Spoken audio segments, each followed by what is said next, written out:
استاذ سليم الحق الشمس بتختفي، هو في ايه؟ ياه، حدث عظيم بنشوفه دلوقتي. ما تخافش يا سمرة، ده كسوف الشمس. والكسوف ده بيحصل لان القمر بيمر ما بين الارض والشمس وبيداري الشعاع اللي هي بتبعته لنا. وما تقلقش، الكسوف ده ما بيزيدش عن ساعة بسبب دوران الارض المستمر. السلام عليكم سيدي سليم الدين وسمر الدين. السلطان أسر باجتماع ضروري بعد صلاة الكسوف. وعليكم السلام ورحمة الله وبركاته.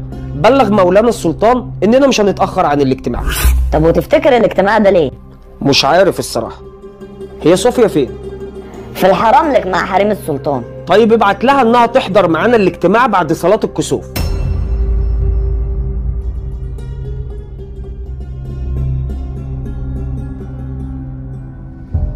لقد جمعتكم اليوم بسبب هذا الأحمق أرناف، فقد ارتكب كارثة كبيرة وخرق الهدنة التي بيننا وبين الصليبيين، ولا بد من أن يدفع ثمن ذلك غاليا.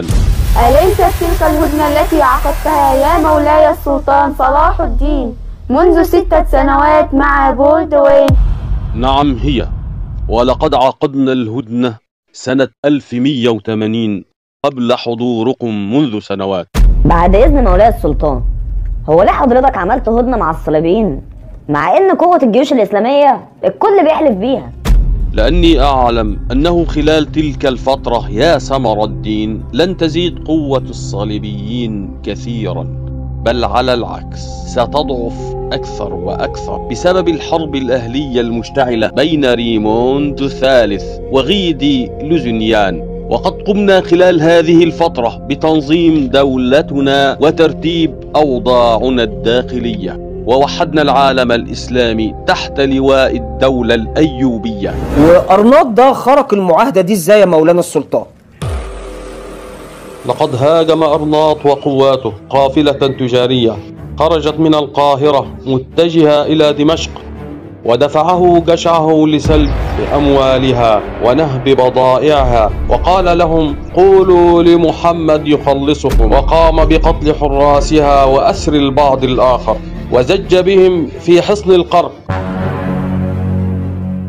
سيدي الناصر صلاح الدين ابن الملك نجم الدين الأيوبي، لقد علمت الآن أن أرناط القائد الصليبي يختبئ في حصن القرق، وقد أرسل أسطولا بحريا وقرر مهاجمة سواحل مكة والمدينة المنورة والعبث في قبر رسول الله محمد. لا بقى، احنا ما ينفعش نسكت على اللي بيعمله ده.